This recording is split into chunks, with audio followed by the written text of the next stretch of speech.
Guys, ang aking sasabihin sa inyo ngayon ay paano mo malalaman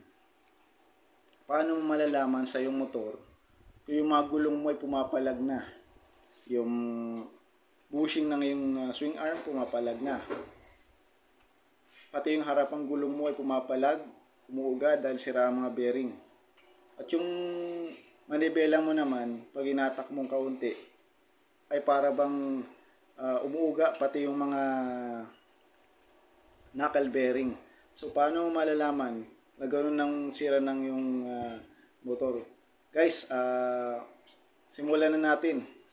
Pero guys, bago tayo magsimula, dumako muna tayo sa Bible Scripture sa Awit 101 verse 2. Ang aking susundin lagi ay ugaling walang kapintasan. Kailan ka kaya darating sa akit, ako'y lalapitan. Malinis ang budhi, mamumuhay ako sa aking tahanan. Okay guys, yan po ay nagmumula sa Awit 101 verse 2. Simulan natin. Ito ang aking motor. Papakita ko sa inyo kung paano nyo malalaman kung ang yung gulong sa motor ninyo ay pumapalag na. Likod muna ng gulong ang papakita ko sa inyo.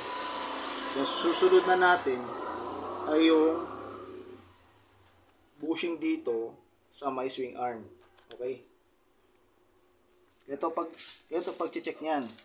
Kung bearing ang sira. Ito ang bearing dito. Malalaman mo kung sira kapag gininito mo. Yan. Ginagawa rin yan sa mga kotse pero sa motor pwede rin gawin ito. Ganyan. So guys, ang bearing na pwede rito sa parting to ay 6301. 631 ang bearing na gagamitin dito sa hub. Yan, sa mismong hub ng motor. Susunod naman natin i-check ay yung sa sprocket. Kapag sira ang bearing dito sa sprocket. Ganun din po. Ilalim at saka pahalang. Ang bearing po dito sa sprocket ay 6203. Sa scooter, pwede rin gawin itong pag-check pero depende sa pagkakadesign ng isang scooter. Pero sa ganitong motor, tama rin po yung procedure, ganito lang din po yung pag-check. Ganyan. Kung may pumapalag. Tsaka sa sprocket, ganun din po. Yan. Pero sa scooter, dahil wala po silang sprocket, nasa loob ang kailang bali, ang bearing ay nasa loob mismo ng takip. Pero iba ang procedure nila sa pag-check pag-scooter. Pero sa ganitong motor, sa mga motorsiklo na ang drive chain ay mismong kadena, pwede ang ginagawa kong pag-testing. Ganito po pag-testing din pati sa sprocket. Kasi pag kami mga sprocket na na ang bearing ay maluwag na at sira na, bali ang code po ng bearing na gagamitin dito sa sprocket ay 623. Then sa susunod nating aalamin ay yung paano malalaman kung sira na rin ang bushing nitong swing arm mo. Ito pong pag-testing yan. Kung maaari, ganito lang din po. Hawakan mo dito. Tapos, gano'n mo yung daliri mo dito. Yan. Doon sa dulo ng swing arm, then gano'n mo. Kapag naramdaman mo na parang ganito mo. Yan, ganyan mo. Pag naramdaman mo na parang umuuga dito yan sa bushing, ibig sabihin may tama yung bushing mo. Umuuga rin pati bushing. Ang pagkabit na itong bushing na to, medyo mahirap siyang paklasin. Mangailangan talaga ng special tools para matanggal po yung bushing na nasira. Or tsatsagain mo talagang tanggalin yung bushing dito para palitan ng bagong bushing. Kasi malaking epekto rin po sa motor kapag halimbawa nagmamaneho ka ng motor, may mga palagang mga bearing mo, parang gumigewang ang yung motor kasi sira ang mga bearing, bushing, ganun po. Pag ito naman may na problema, nasira yung bearing dito sa sprocket, ay mahihirapan kang ano niya. Bali, ang takbo mo niyan, baka matanggal pa tong kadena mo dahil sira na yung, matindi na yung sira nung bearing dito. Ngayon, dumako naman tayo sa harap. Ito po. Yan.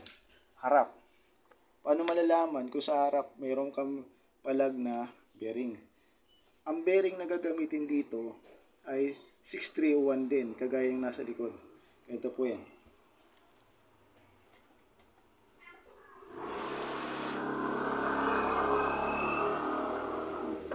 Iganon mo tong kamay mo sa may tapaludo. Dulo ng yung kamay. Ito sa may tapaludo. Yan. Iharang mong ganyan. Yan, iharang mong ganyan. Tapos, saka mo uga-ugain.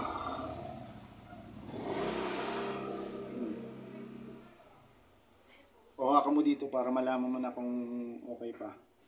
Then dito naman. Yan. At sila po kayo guys sa mga kapitbahay, ano? Dumadaan lang din po sila dito kaya pasensya na po. Tsaka isa pa, malalaman paano malalaman kung sira na ang iyong knuckle bearing dito.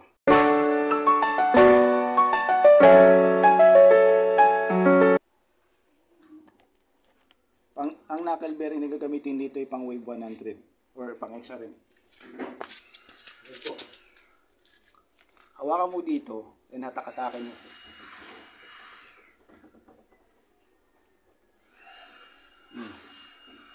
Sa ngayon po ay okay naman po yung knuckle bearing ko at wala pong sira.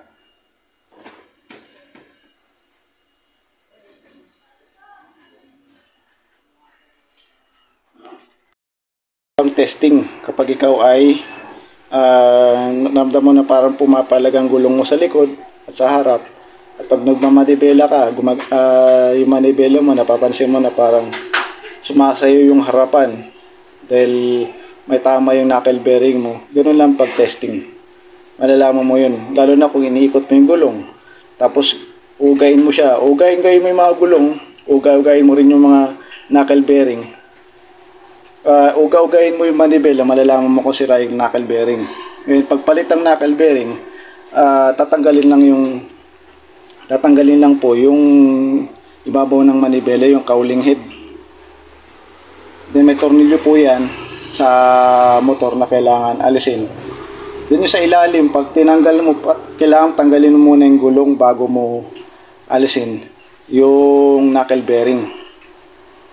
Tapos sa gulong naman po, sa mga hub, tatanggalin mo yung bearing. Kailangan mo magpukpok. Kailangan magtanggal. Ang pinakamahirap dyan yung tanggalin yung bushing ng swing arm.